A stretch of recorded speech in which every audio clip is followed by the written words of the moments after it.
senhores, estamos começando o podcast Hora Boa. Eu e meu grande amigo Alberto Delísola, menino Alberto, tá aqui comigo pra gente começar esse projeto de divulgação científica de uma forma crítica, leve, engraçada e, quem sabe, inteligente. Quem sabe? Né? Nossa ideia aqui, a qual talvez falharemos miseravelmente, é exatamente a previsibilidade de, em uma hora, a gente trazer para vocês, né, um conteúdo que seja denso, que seja informativo, que seja legal e que te apresente tópicos importantes, né, das discussões atuais do campo científico como um todo, mas muito voltado também para a nossa área, né, nossa área mais geral de ciências humanas, mas não só de ciências humanas. Esse projeto é um projeto meu e do Alberto, a gente está começando aqui voando solo, mas a gente acredita que vocês nos levarão a uma segunda temporada. Para isso a gente criou o nosso Catarse, vai aparecer aqui embaixo, catarse.me/Hora Boa, tem vários tiers diferentes, você pode contribuir de várias formas, você ganha várias recompensas diferentes, né? E se tudo der certo, na nossa segunda temporada, 2 vídeos por semana, esse é o sonho. Hoje nós vamos começar aqui falando de Big Pharma, falando de crise de opioides, né? E se tudo der certo, em um único episódio, que devem ser 2 ou 3, não é isso, Alberto? Exatamente. A gente tem a expectativa aqui de fechar o tema em um episódio, ou 2, ou 3, ou quem sabe 4, 5, não sei. A gente não sabe. A gente não sabe, né? Mas a gente sabe que o podcast dura 1 hora. E também sabe que os roteiros que o João... Cara, depois do dia no pessoal lá no Telegram, a gente vai mandar um roteiro do João. O João, para um roteiro que vai ter 1 hora, ele faz 20 páginas, cara. 20 páginas. Eu falei, gente, isso aqui é um TCC. É no mínimo TCC. No mínimo TCC. Não, quando a gente chegar no maravilhoso episódio de hipótese da simulação, meu irmão, eu vou mandar o roteiro de hipótese da simulação, né? Que é aquele ali, eu acho que ficou divertido. Eu vou ter que estudar muito pra entender esse da hipótese da simulação. Mas 1 hora, cara. Enfim, nós vamos tentar. Estamos começando agora. Sejam todos muito bem-vindos, sejam todas muito bem-vindas, né? Sejam bem-vindos, venham todos e sentem-se aí conosco, lave sua louça, faça sua malhação, pegue seu ônibus, chegue até na sua faculdade, se divirta com a gente. Toda semana vai ter aqui o Hora Boa comigo e com o Albertinho. E é isso, brother. Vamos começar. Prazer estar com você aqui hoje para falar de um tema, né, que é um tema que me é muito caro, principalmente por eu detestar o tema, detestar a situação. É uma situação assim meio ambígua, que é a questão da Big Pharma. Historicamente, né, a saúde se tornou mercadoria. Você pega a figura, eu gosto muito da figura do apotecário, né, que era aquele farmacêutico de antigamente. Me corrija se estiver errado, mas o apotecário estaria para o farmacêutico, assim como o alquimista estaria para a química, por exemplo, como é aquele... Como o barbeiro estaria por cirurgião, né? Exatamente, o barbeiro pro cirurgião, lá na época da sangria. E nessas épocas também tinha, isso até século XIX, né? A figura do vendedor de óleo de cobra, que a gente vê muito nos filmes americanos, né? De Velho Oeste, que chega aquela carroça lá, com um monte de loção de origem duvidosa. Que só pode ficar na mesma cidade por um dia. Exatamente. Porque no segundo dia as coisas já não funcionaram e a galera vem pra matar. Exatamente. Agora, hoje, a gente avançou muito em termos do entendimento do cérebro, do entendimento de como que as drogas podem nos ajudar. A gente tem que lembrar, por exemplo, que até o século XIX, a gente não tinha anestesia, cara. Anestesia... Hoje o pessoal tem uma visão de medicina limpinha, mas isso aí é uma coisa contemporânea. Antigamente, século XIX, século XVIII, nem a noção de asepsia existia. Então a pessoa ia para um anfiteatro, o médico ia para um anfiteatro, cara, tinha gente que ia lá para ver isso. Para arrancar a perna. O bom cirurgião era o que não tinha empatia, porque ele conseguia arrancar uma perna em 2 segundos, em 1,5 segundos. Você até comentou, né, do pirata. O pirata recebia um lindo tablete de ópio e uma barra de couro. Ele mordia a barra de couro, engolia o tablete de ópio, ficava muito louco e crau. Pois é, e essas cirurgias, elas sempre foram muito... Às vezes era só rum. dolorosas. O rum também, né? Às vezes a única farmacologia que ele tinha era o goró. Deixa o cara tontaço e faz. Agora, assim, é claro que se a gente pega a origem de tudo isso, vai começar de uma origem mais místico-religiosa, né? Começa meio místico, meio religiosa. Inclusive, até hoje, tem um termo que o pessoal adora usar, que eu detesto, com todo respeito, né? Que é o termo do enteógeno. Ouvi dizer assim, não, ayahuasca não é droga. É um enteógeno. Então, lá, conversar igual gente grande. De acordo com o FDA, ó, vou pegar a definição do FDA, hein? Que eu vou meter o pau do FDA o dia todo. Mas pelo menos citar a definição deles. Droga é qualquer substância que altera o metabolismo e não tem função nutricional. Beleza, então, antiácido é droga. Só que hoje a gente tá falando principalmente de drogas psicoativas. Porque são drogas que alteram cognição, alteram o humor, alteram a forma que a gente, enfim, vê o mundo e tudo mais. Então, o termo enteógeno é um termo utilizado para falar de drogas que nos permitem um contato com o telos, nos dá um contato com Deus, nos dá um contato espiritual. Bom, é uma droga psicoativa. Se é droga psicoativa, tem posologia, certo? Tem forma de utilizar, tem limites para uso. Agora, com o passar do tempo, os medicamentos foram evoluindo, principalmente na área psiquiátrica. Você pega, por exemplo, os remédios que a gente tem para esquizofrenia hoje. Cara, isso é coisa muito doida. Porque quando eu fiz psicologia e fiz estágio com os esquizofrênicos, eles estavam quase todos grogues o tempo todo. Sim. E hoje já não é tão desse jeito. Já não é tão desse jeito. E apesar de que hoje eu vou criticar bastante a indústria farmacêutica, tem alguns elementos importantes a serem ditos que, quer queira, quer não, a indústria farmacêutica psiquiátrica, agora falando bastante especificamente, né, de saúde mental, ela foi uma revolução. Porque o que era indústria, o que era tratamento para saúde mental no início do século XX? Era eletrochoque, era jogar água gelada no cara. Cara, tem um que eu acho bizarro, que é a insulinoterapia. Que era isso? Levar o cara a um coma diabético. Levava o cara num coma pra dar um reset do cérebro. Cara... não tem... Inclusive, em coma diabético, ninguém agride ninguém. Ninguém agride ninguém. O cara tá violento, bota ele num coma diabético, ele não agride ninguém. Exatamente. A lobotomia. Apesar que eu acho que hoje tem muita gente fazendo escondido essa lobotomia. Não, cara, mas subincisão é um negócio que é um trem de doido, assim. Porque, primeiro, que subincisão é um bagulho que vem do Neolítico, assim. Você tem registro arqueológico de 15 mil, 20 mil anos atrás de crânio com subincisão, né? Gente, pra quem não sabe o que é, subincisão é literalmente você pegar o saca-rolha, meter na cabeça do cara, tirar um pedaço do crânio, né? E deixar aquele pedaço exposto. E na medicina medieval também eles faziam muito, né? E normalmente o que acontece? O sujeito fica, entre aspas, frontalizado, né? Então, assim, muitas vezes era usado também para questão mística e iniciática. Então, muitas vezes o cara que recebia aquilo ficava diferente dos outros e tinha poderes místicos de ver, que é uma das teses que se tem dentro da antropologia, da arqueologia, mas também servia como cura para, entre aspas, louco, né? Então, na Idade Média, era comum os caras pegarem o saca-rolha, meter na testa do cara, tirar um pedacinho do crânio e deixar respirar. Não, e você falou uma palavra que eu gosto muito, que é a palavra do louco. Uhum. Não vou nem falar arquetipicamente, tarô, que é um tema que eu curto também. Nem vou falar disso, não. Segunda temporada. Entrem, o ataque de oportunidade. Ataque de oportunidade pra segunda temporada.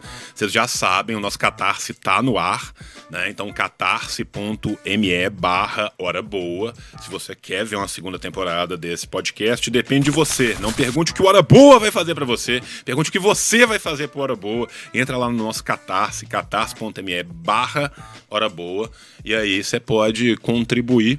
Tem vários tiers diferentes, tem várias fotos legais. Você gostou das minhas fotos? Cara, eu achei assim, bom demais. Eu achei bom demais. As fotos, os títulos também. Obrigado. Não, e detalhe é como eu custei achar o cachorro certo, tá? Eu só vou falar isso. Pra quem não viu ainda, entra lá e dá uma olhada. E eu acho interessante como que o João é muito mais jovem que eu, não só de idade, mas também em termos de saber essas coisas de internet. Porque, inicialmente, a minha ideia do Catarse não ia ter essas alegorias todas, esses tiers com nomes tão interessantes, não, e eu achei que ficou fantástico. Clica lá. Eu sou basicamente o Steve Buscemi segurando um skate, assim, e falando hello, fellow kids, entendeu? Exatamente. É isso. Exatamente. Bom, então participe do nosso Catarse. Agora, falando dessas questões do louco, né, a figura do louco, o louco era o não aceito pela sociedade. Uhum. As pessoas às vezes acham que o louco é o esquizofrênico. Não, cara. Você pega manicômio, era o quê? Era mãe solteira. Quem tava lá era filho Inclusive, bastardo. muito mulher histérica, né? Mulheres A histeria no exatamente. século XIX. E aí vem a grande medicina do século XIX, né? A medicina britânica, né? Que é a famosa punhetinha feminina, né? Vamos fazer essa mulher gozar, Exatamente. né? Que foi onde surgiu o vibrador, Foi. surgiu nisso. Vamos fazer essa mulher gozar e depois vamos dopá-la com ópio e morfina, né? Na França, na alta sociedade, você tinha as morfinetes. Né? O povo dava tanta morfina para as mulheres, tanta cocaína, né? Nos Estados Unidos era mais comum a cocaína, na Inglaterra vitoriana, na França, mais a morfina. E você chegou na França a ter o termo morfinete, né? Que era a mulher histérica que se dopava o tempo inteiro com morfina. Eu não conhecia esse termo morfina, não. Tinha. Tá vendo? A faculdade de psicologia, eles não ensinam A parte legal. a parte interessante, enfim, essas loucuras todas. Agora, a loucura, então, é aquele que não é o desejado. E aí, a gente depois tem que ter um episódio sobre questão de luta antimanicomial. Esse é importante demais. Agora, é um tema complicado demais. Por quê? É um tema que vai flertar com o culturalismo com frequência. Uhum. Pra quem não sabe, a luta antimanicomial foi esse movimento de acabar com os manicômios que eram presídios. Salve, doutora Anise. Cara, Exatamente. Bicho, eu tive literalmente, né? Assim, gente como nós, Alberto, estaríamos em Barbacena 50 anos atrás. Vamos ser mais prático aqui. Né? E na minha família isso é tanto verdade que eu tenho tia-avó que morreu em Barbacena. De tortura. Saca? Eu ia em Barbacena quando eu era menino pra visitá-la. Pois é. Saca? E era um negócio assim.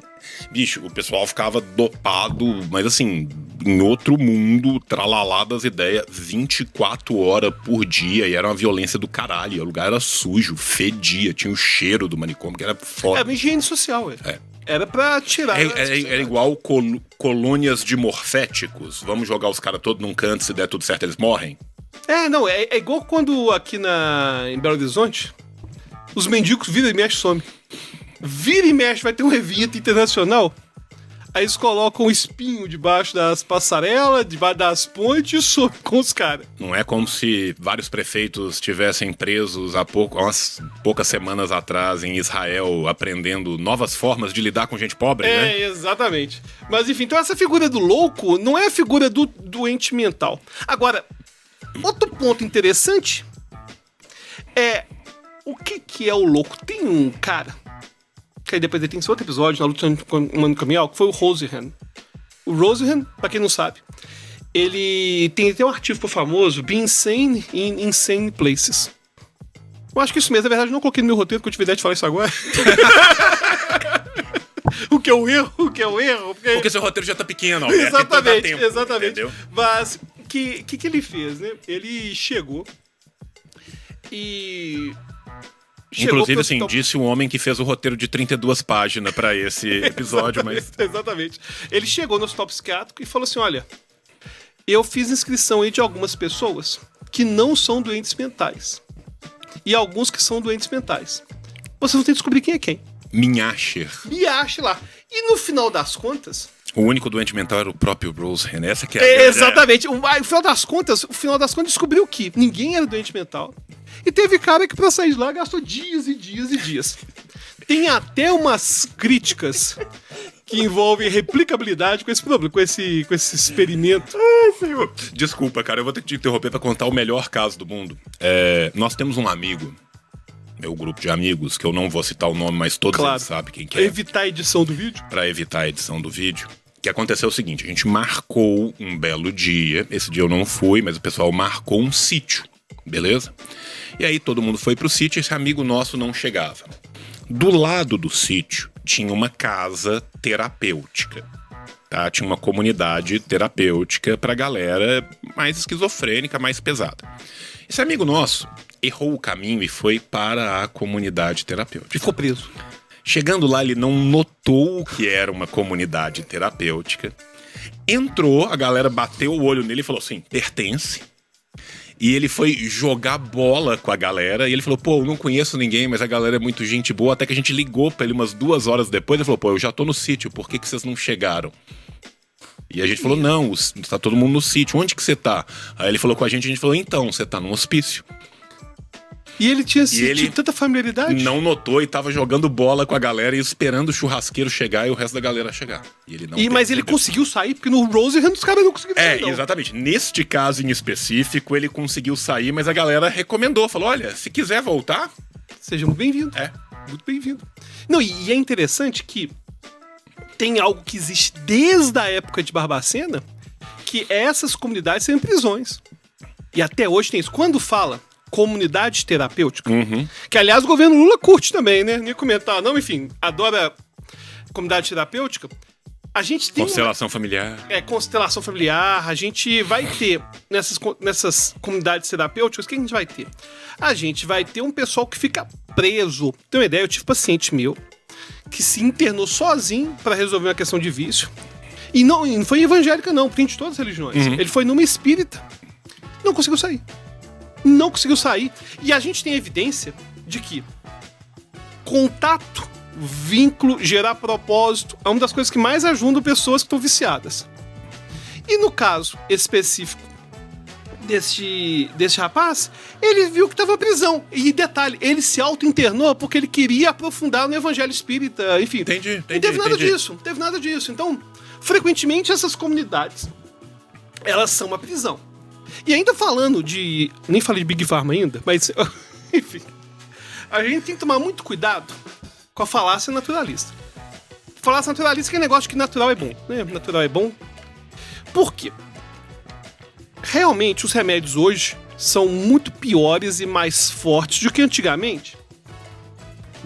E ser sintético torna ele pior, sim. Porque a gente consegue concentrações que não tem na natureza. Uma coisa, a morfina, por exemplo, quando tá lá não tá extraída na papoula, tem codeína, tem morfina. Sim. É tipo 1% de codeína, 10% de morfina. Agora, você pega o fentanil, você consegue isolar aquele negócio? 100 vezes. 100 vezes. É 100 vezes mais forte que a morfina. Então, quando fala assim, maconha não faz mal porque é natural. Não, faz mal sim. O ponto é que a gente não vai ter na maconha um mal igual a gente tem com essas drogas sintéticas. Não é por ser natural. Talvez até em certa medida seja, mas é pelo fato de que a indústria farmacêutica hoje consegue isolar os componentes psicoativos de uma forma que não se isolava antigamente. E aí... Aquela coisa, veneno de sapo é natural, não lambam o sapo bufo, jovens. Exato. Aliás, veneno de sapo. Tem um amigo meu que todo ano... Mas se quiser, pode. Pode. O que ele faz? Ele faz um negócio meio indígena de injetar veneno de sapo no corpo pra dar um reset. Eu tô ligado desse rolê, cara. Tem. Isso é muito comum. Eu acho uma cambô. Não tenho certeza, porque não tá rodando também. Não, mas é porque tem várias linhas culturais que fazem isso. Eu sei que os povos originários da Colômbia fazem muito isso. O alto ali do Amazonas pra dentro, os caras fazem muito isso. Que eles vão extraindo o veneno, eles vão fazendo pequenos cortes assim e vão passando.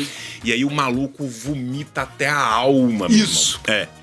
Passa super mal. Saca, o cara dá o suador, vomita pra caralho e tal, e aí é como se expurgasse. Mas essa ideia do expurgo também é uma ideia, né, dessa medicina medieval também, que era muito comum, expurgo. Claro. Não, e detalhe, essa questão do expurgar... E assim, em última instância, nem tá tão errado assim, porque tem coisas que você expurgar, por exemplo assim, você ingere algo venenoso, se você expurgar a tempo, você tem uma absorção menor. Né? A pessoa é mordida por um bicho peçonhento. Se você consegue fazer um torniquete e tirar aquela peçonha ali de dentro, seja por uma sangria, seja de qualquer forma, a tendência é de que o veneno corra menos dentro do sangue, você tenha um negócio menor. Então não é que é o bagulho 100% biruleibe das ideias, mas é 90% biruleibe das ideias. Agora, falando ainda do manicômio, algo que eu não mencionei é que esses tratamentos bizarros, tipo lobotomia, eletrochoque, até mesmo essa hidroterapia forçada, tem suas versões modernas, são muito importantes. Por exemplo, vira e mexe alguém fala assim, o médico bolsonarista é a favor do eletrochoque. Pera aí. Olha só. Toda vez que vocês fazem eu defender alguém que é bolsonarista, eu fico puto. Uma foca morre, gente. Uma foca morre. Um filhote de foca é morto por uma pessoa horrível, com Exatamente. um bastão gigante. É Porque terrível. hoje, o eletrochoque, a gente até chama de eletroconvulsoterapia, sem dor nenhuma, e é um dos últimos recursos que a gente tem para depressão refratária, que é aquela depressão que não responde a nada, enfim. É um tratamento muito válido. E assim, né, só pra deixar bem claro, quando a gente fala assim, a eletroconvulsoterapia, não é tipo assim, tem um médico muito louco lambendo 2 fios de bateria e correndo atrás da galera. Exatamente. Tá, ei, crianças, hora do eletrochoque. Não é isso, De jeito nenhum. Tá. E a gente tem a versão moderna da lobotomia também. Uhum. Que a gente tem casos, por exemplo, a gente chama de neurocirurgia. A pessoa tem epilepsia. Cara, o cara tem crises a cada 30 segundos. Cara, meu vizinho tinha, e assim, aí no caso dele, e aí eu não sei nada de cirurgia, mas eu sei que eles tiveram que separar os 2 hemisférios do cérebro. A neurocirurgia, isso não tem jeito. Tiveram que separar os 2 hemisférios do cérebro, pra você ter ideia, cara. Quando ele... A gente já tava acostumado a correr na cozinha pra pegar a colher pra travar a língua, saca? Porque na época a gente tinha ensinado pra gente pegar uma colher de madeira e põe assim pra ele não morder a língua. Que não é certo, viu, gente? Hoje a gente deixa a língua... Hoje o medo não é a língua travar. Hoje o medo é o choque. É o cara bater cabeça. Entendi. Não tem esse procedimento mais de segurar anos a linha. 80, né, velho? Cara, anos 80, não sei como a gente sobreviveu, né? Sobreviver. Olha, cara, você é doidinho, esquisito dos anos 80. Se você não acordou na lata de lixo do colégio, meu amigo, ele não era fácil, não. Agora, hoje a gente tem a neurocirurgia que é pra isso. Inclusive, o pessoal fala mal de teste QI. O teste QI é utilizado pra saber o tanto que essa neurocirurgia foi invasiva ou não. Então, por exemplo, o cara faz uma avaliação cognitiva antes... E outra depois. E outra depois. Enfim, então a gente tem que entender que esses procedimentos têm a sua importância. Agora, é importante a gente também colocar um termo que eu acho importante, que também não tá no meu roteiro, que é a questão da fissura e abuso. Porque é importante explicar isso. O que é fissura? Fissura é o craving, é aquela vontade louca de usar a droga. E abuso é o dano para si ou para as pessoas ao redor em relação ao uso da droga. Recentemente, no DSM-5, eles até colocaram que dependência química e abuso é tudo a mesma coisa. Mas antigamente até tinha uma diferença. Por quê? Eu tenho uma figura... A gente frequentemente vai pensar, né, no abuso de substância, o cara que usa sempre. Você sabe se isso manteve pro 6? Não sei. Tá. Não sei. Eu acho que deve ter mantido. Porque existia uma necessidade de facilitar os diagnósticos, facilitar os processos, e essa distinção de dependência química e abuso era mais acadêmica do que realmente prática. Entendi. A vida material, sabe, estava impondo limites aí pra essa classificação. Mas aí o ponto é que, por que tinha essa distinção? Abuso, o cara, às vezes, não sei se você conhece alguém assim, principalmente com álcool, que é a droga mais perigosa, que o cara não bebia quase nunca. Mas se ele bebesse a cada 6 meses, naquele dia espancava a esposa. Ou seja, não tem só a ver com a dependência química dessa abstinência, não. Às vezes o cara, enfim, ele eventualmente quando usava, ele tinha problema. E a droga psicoativa, ela vicia muito por conta de uma coisa chamada tolerância. O que é tolerância, né? Tolerância é o corpo ir acostumando com aquele tipo de droga. E aí o cara precisa de sempre mais, né? Agora, inclusive, se a gente pega essa questão do que a gente pensa, que eu tava comentando, da saúde mental e dos tratamentos das comunidades terapêuticas, essa busca de isolar o cara, a gente sabe há muito tempo que não funciona. Cara, quando você pega, depois tem que, fazer um episódio só de guerra às drogas. O que tem de pior na sociedade veio do Ronald Reagan, veio do Nixon e Reagan. Se você pegar os problemas... E da Thatcher, não vamos deixar ela de fora. Da Thatcher. Né? A Thatcher tem... Cara, quando a Thatcher morreu, foi um dia maravilhoso que eu celebro até hoje. Tiveram 2 entrevistas que tocaram muito meu coração. Tem um jornalista esportivo do Sport TV, que ele é britânico de nascimento. E aí ele tava fazendo o programa da manhã do Sport TV lá com o André Rizek, aí o André Rizek vira pra ele rindo E aí, Timothy, você viu que a Thatcher morreu? Você tá triste? E o Rizek já fala rindo, assim, porque ele sabia que o cara odiava a Thatcher. Aí a câmera fecha nele e fala assim, eu estou triste porque ela nasceu. Começa nessa. E aí, cara, estavam filmando na rua, acho que foi na Irlanda, agora eu não lembro se foi na Irlanda ou na Escócia. E aí chegaram com uma senhorinha, cara, a senhorinha mais bonitinha, mais fofinha, uma avó quase do estúdio de Ghibli, assim, saca? Ah, minha senhora, a Thatcher morreu. E aí eu não lembro se era na Irlanda ou na Escócia, mas ela falou assim, give a shovel to each Irish and we'll dig a hole so deep. We'll bring her to Satan ourselves. É tipo assim, dá uma pá pra cada irlandês e nós faremos um buraco tão fundo que entregaremos o seu cadáver em mãos para o diabo.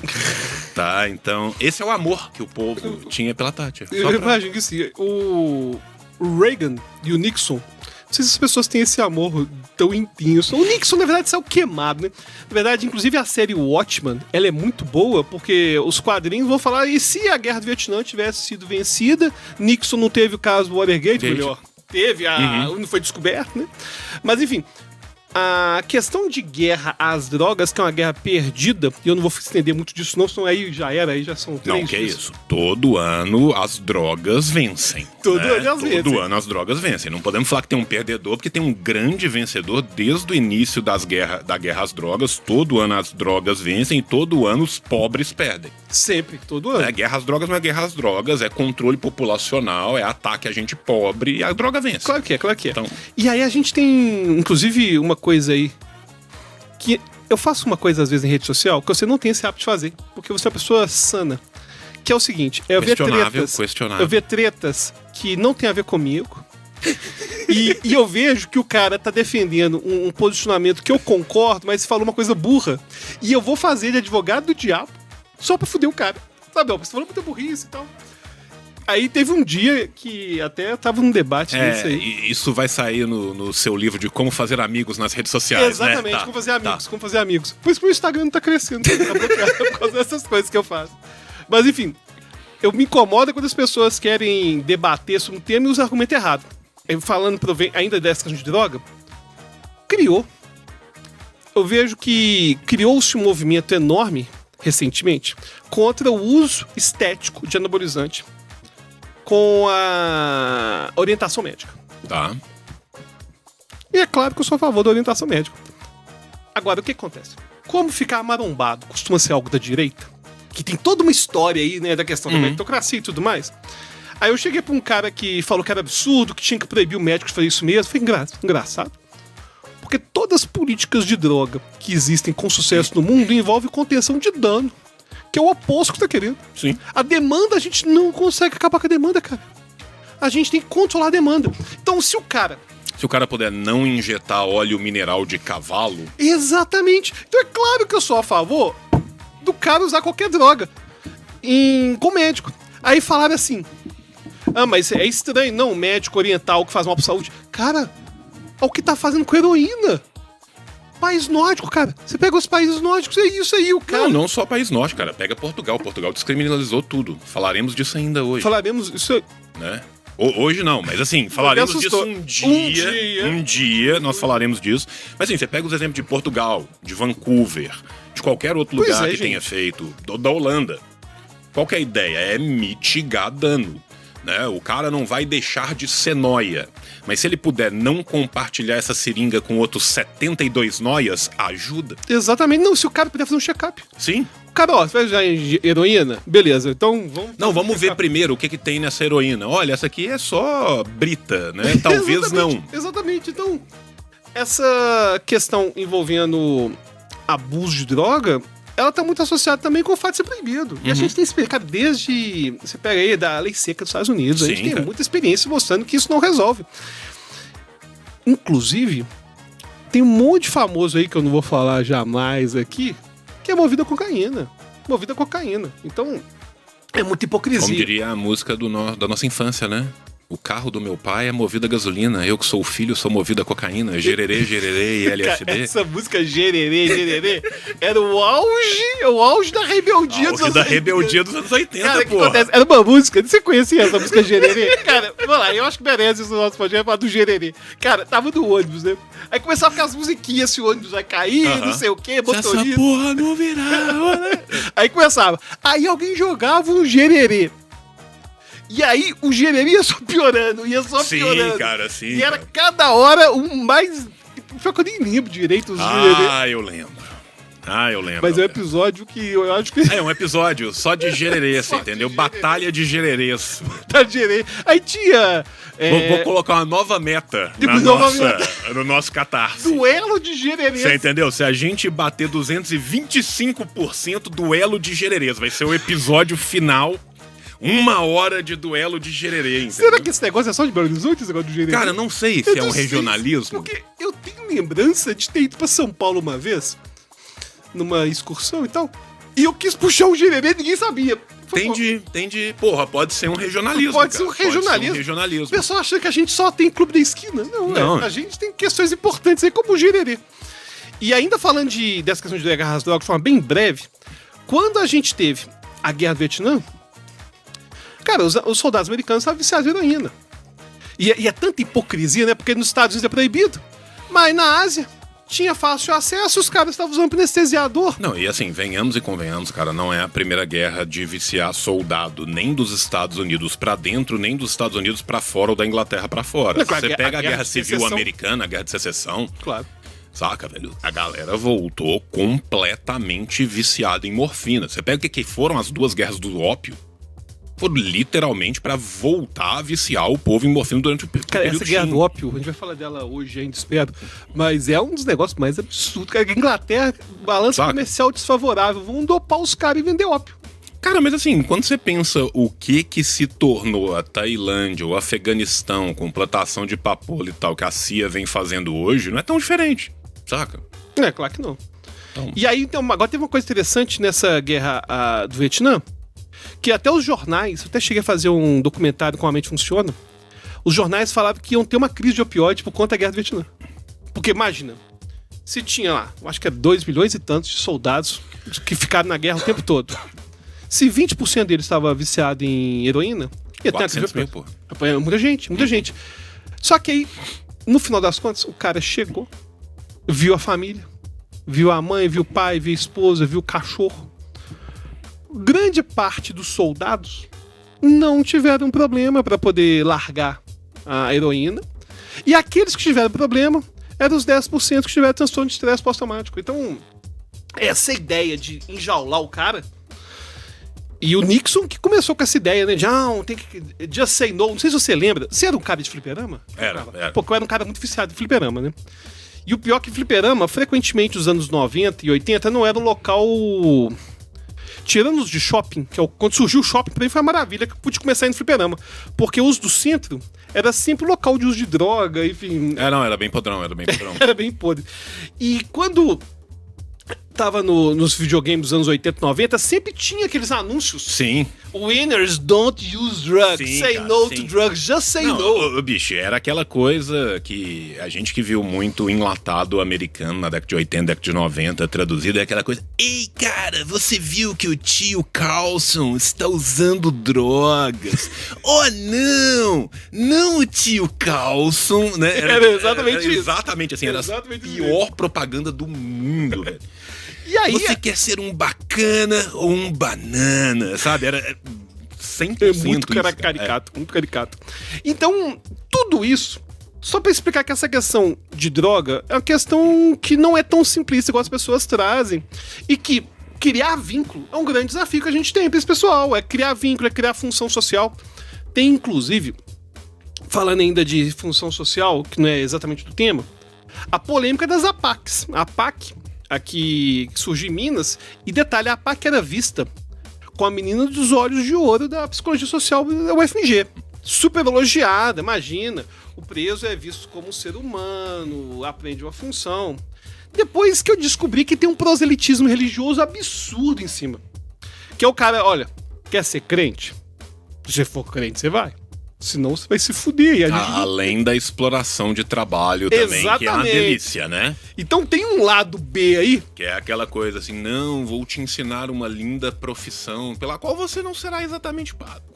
Exatamente. Ou será pago um salário de fome muito abaixo do mercado. Exatamente. Agora, sem entrar no mérito dessa discussão da APAC, é claro que dá uma função social pro cara ensinar um ofício, enfim, tudo isso ajuda e o isolamento é o que há de pior. Não, e o principal é a ressocialização, cara. Cara, é difícil mais. O principal é exatamente essa ideia do sentimento de pertença a uma comunidade, sabe? Você conseguir voltar o cara e falar assim, não, a sociedade tá aqui, você vai inserir e tal. Isso que é o mais difícil e às vezes também é muito pouco aceito, saca, velho? Eu te falo assim de vivência pessoal. A gente tentou fazer um projeto junto dos presídios de Neves e tal, que a ideia era por meio de humor, de comédia e tal, de ir trazendo os caras de volta e trocando ideia e trazendo. Aí os caras começaram a notar que a gente tinha todo um viés crítico e progressista e de esquerda e falaram, não. Durou até a terceira aula. Vai durar muito, durou muito menos que o nosso podcast, porque com a sua ajuda no Catarse... É isso, com a sua ajuda no Catarse, a gente vai ter uma segunda temporada, né? A segunda temporada e assim, nós não temos uma meta, mas quando chegar na meta, iremos dobrá-la. Dobrar a meta, sim. Né? Então, assim, a ideia é ter uma segunda temporada para ter uma terceira temporada, para ter uma quarta temporada, até um dia que a gente entregue esse podcast aos nossos filhos. Exatamente. Né? Inclusive, para poder ter mais de um episódio por semana. Sim. Favorecer mais de um episódio por semana. E aí, dito tudo isso, agora eu posso começar a falar sobre o que eu mais queria falar hoje, que era como que a indústria farmacêutica se transformou nesse absurdo que a gente tem hoje. Cara, você vai lá, pesquisa, olha, pesquisem depois o tanto que a indústria farmacêutica investe em pesquisas e em marketing. Investe muito mais em marketing. E a coisa que eu acho mais absurdo é esse negócio de patente de remédio. Por que eu acho absurdo patente de remédio? Cara, eu não sou contra ter patente, enfim. Sou contra isso não sou contra o direito autoral, não sou contra nada disso. Eu sou contra Congresso em Cruzeiro, meu irmão. É isso que eu sou contra. Eu vou comentar daqui a pouquinho do Congresso em Cruzeiro. Mas uma coisa que pra mim é terrível, e eu queria que você comentasse um pouco a respeito, é que o Estado... Cara, eu não sou comunista não, ele é comunista, sou comunista não. Eu quero o básico de não entreguismo, certo? Tem hora que eu Você tenho vontade de jovem quebrar em casa, a ênfase aqui é no ainda, tá? Eu tô trabalhando nisso, a ênfase aqui é no ainda. Eu admito que tem hora que dá vontade de quebrar tudo mesmo.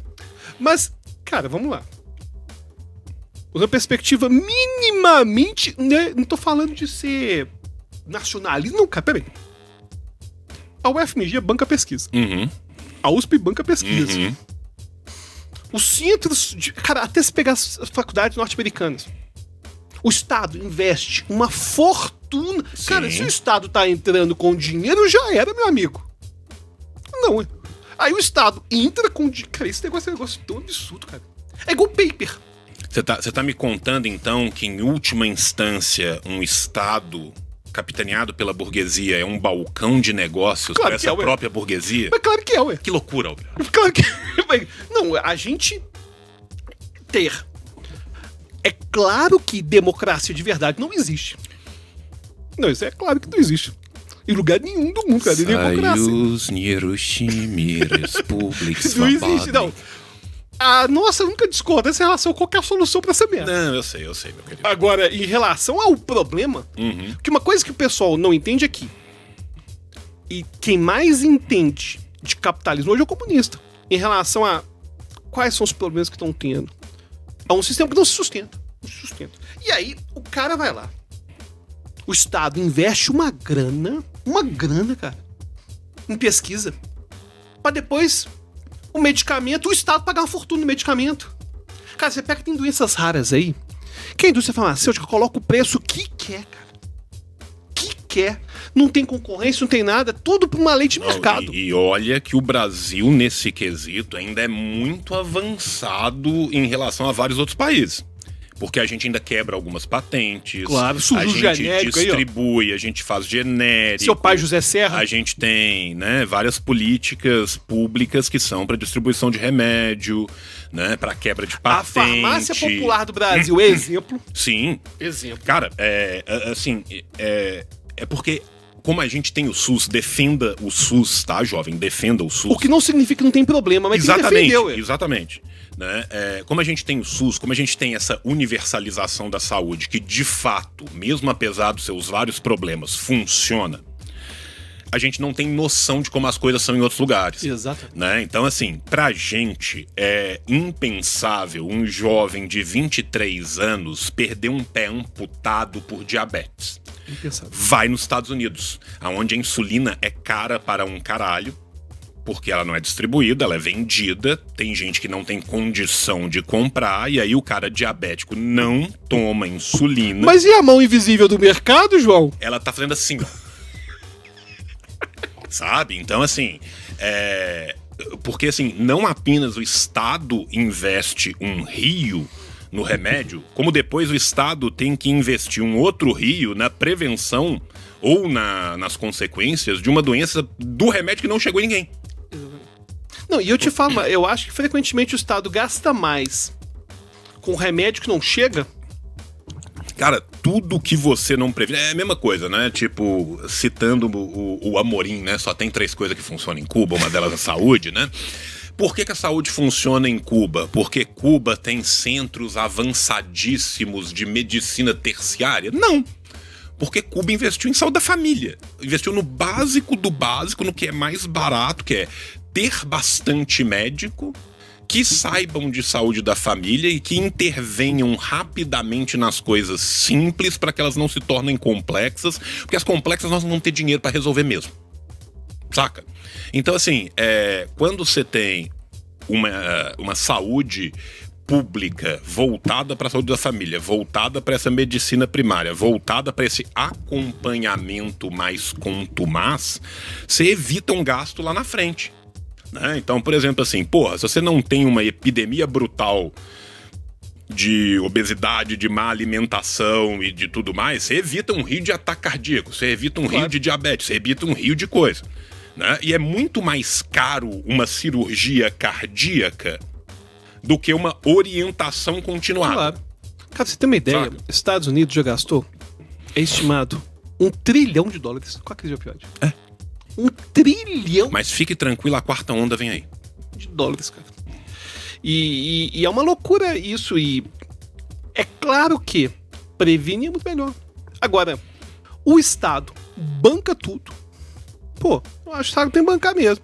Banca, porque quando fala de cortar o gasto, coisa que me incomoda muito. Uhum.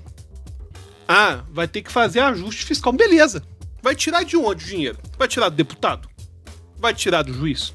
Vai tirar dos mega salários? O governo Lula vai chegar... Alberto, imagina que loucura se a gente parasse de dar remissão fiscal para a empresa e começasse a cobrar das empresas os impostos devidos. Olha só que loucura. Não, cara, é uma questão absurda que as empresas, elas colocam na planilha de custo indenização, multa, porque vale a pena. Vale. Você pega a questão da Vale que a gente teve aqui, tem nada a ver com o episódio, mas enfim, rapidamente, a questão da Vale, pros caras, aquelas mortes são simplesmente uma despesa extra no final do mês e já era, pronto, deixa daquele jeito.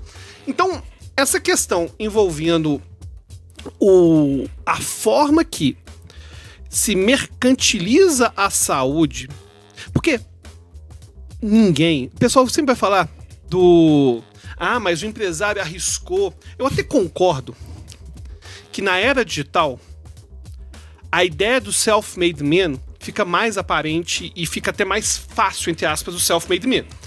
Um cara é muito talentoso, pega o Whindersson, acaba conseguindo uma certa projeção.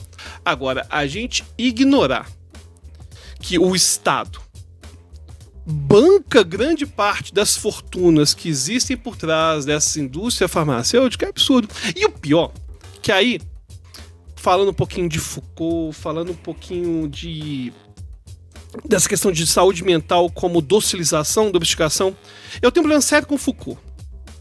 Eu não gosto do fã-clube. O fã-clube do Foucault me incomoda, mas o Foucault é bem legal. E o Foucault fala de negócio, no Vigiar e Punir, fala a questão de biopolítica, a questão da domesticação. O quanto que a gente é domesticado. talvez na terceira temporada a gente faça um episódio que o meu problema com o Foucault é que o Foucault, e agora eu vou falar só pra incomodar o Link, tá? Essa aqui é só porque o Link vai estar em casa vendo e eu vou falar pra incomodar ele. O Foucault é o Nietzsche do século XX. O Foucault é o falso radical, é o radical aristocrata. É o radical que pretende um radicalismo, mas que em última instância mantém o status quo. Um dia a gente discute isso, mas... Vamos discutir isso. Bom, achei que a gente ia ter um momento Nietzsche aqui. Não vai ter um momento Nietzsche, não. Não, meu momento é só pra falar mal do Foucault e falar mal do Nietzsche também, pro Link ficar puto. É tudo bem, tudo bem. É só Achei que ia surgir o super-homem aqui, não surgiu, não. Mas enfim. Então a gente tem que entender que a gente tem a saúde mental também como uma forma de dever agir, um dever ser. E aí qual que é o problema? Isso existe, e aí começa a ter uma série de pessoas que vão falar que doença mental é inventada. Claro que é inventado, né? Vamos supor, a gente está catalogando, a gente tá catalogando coisas que a gente vê. Então, TDAH, autismo.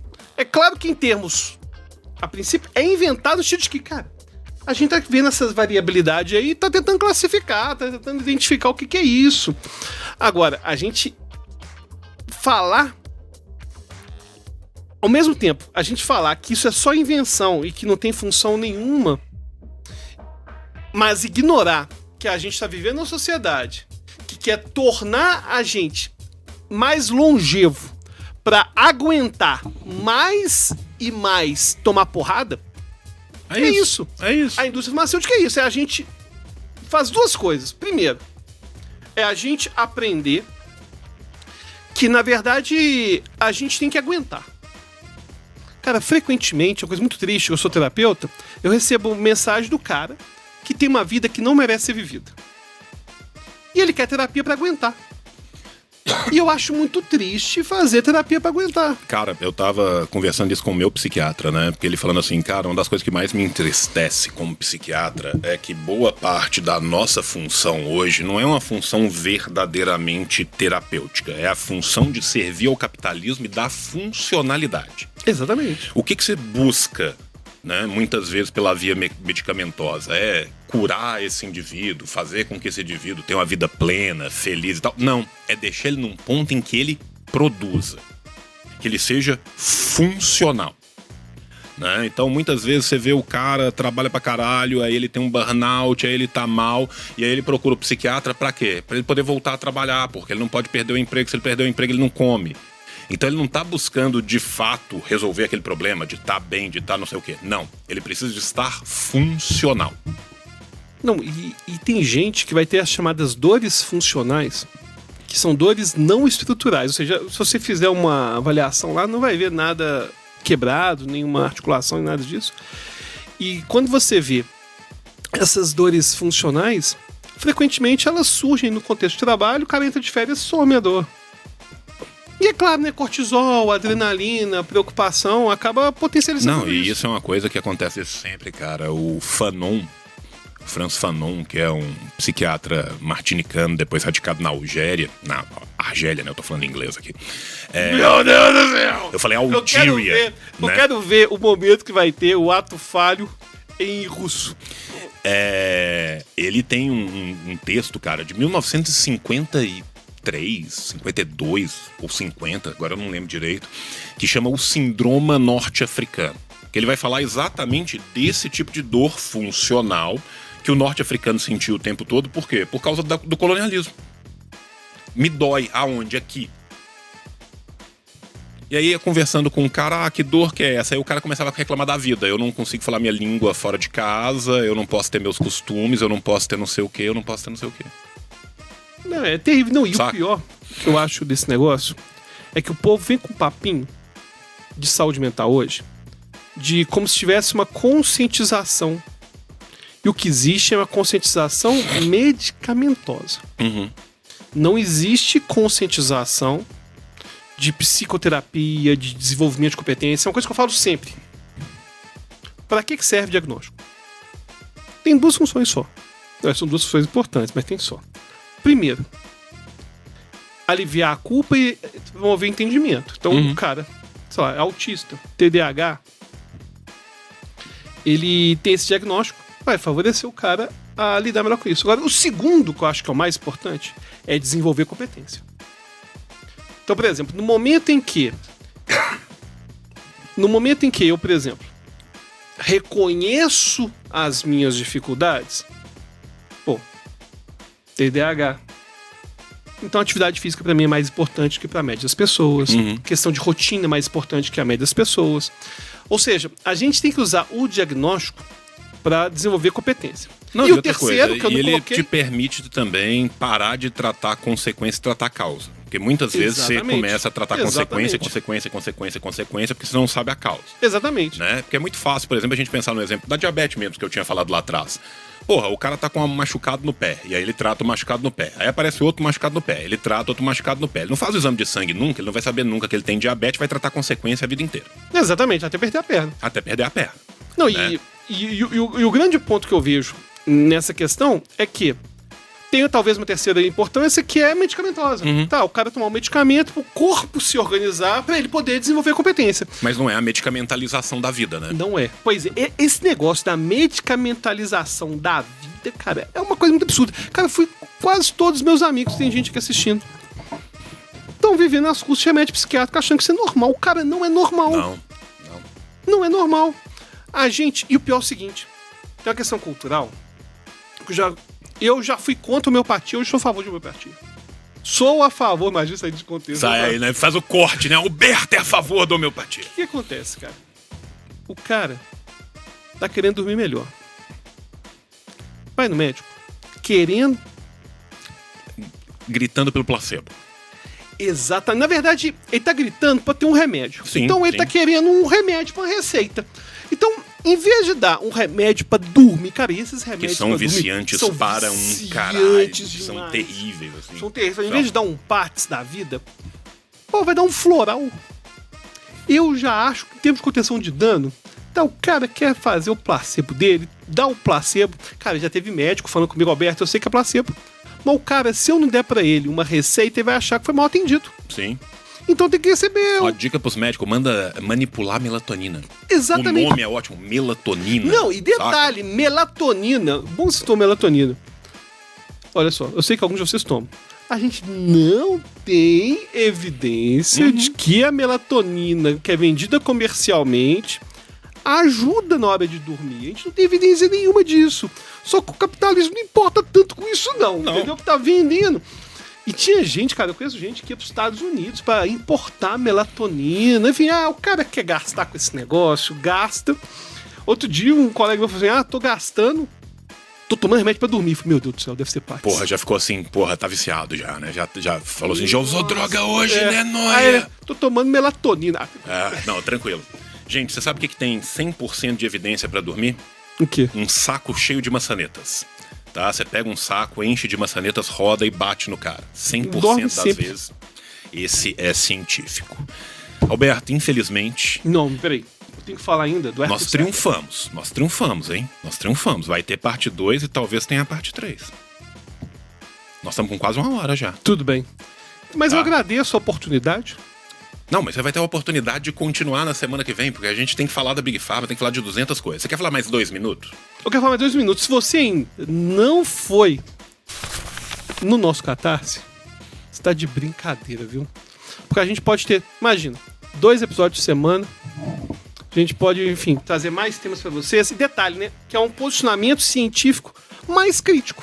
Então, assim, você pode entrar lá agora no catarse.me/Hora Boa, tá? Você tem vários tiers diferentes lá, né? E tem também as nossas metas estendidas, tá? E aí, se a gente chega nas metas estendidas, todo mundo passa a receber mais coisa, todo mundo vai ter acesso ao nosso grupo do Instagram, vai ganhar livro, vai ganhar curso e se a gente bater, né, os 200%, né, aí finalmente a gente dobra o número de episódios na 2ª temporada, né? Só pra contar pra vocês, gente, a gente fez esse podcast aqui porque eu e o Alberto tava morrendo de vontade de fazer o podcast, a gente sentou, se juntou e fez dos nossos próprios bolsos, né? A gente não tem patrocínio, não tem nada. Vocês estão vendo a nossa garrafa d'água, o nosso copo d'água aqui, o negócio é bem, né, no início, mas a gente acredita que esse projeto tem muito potencial,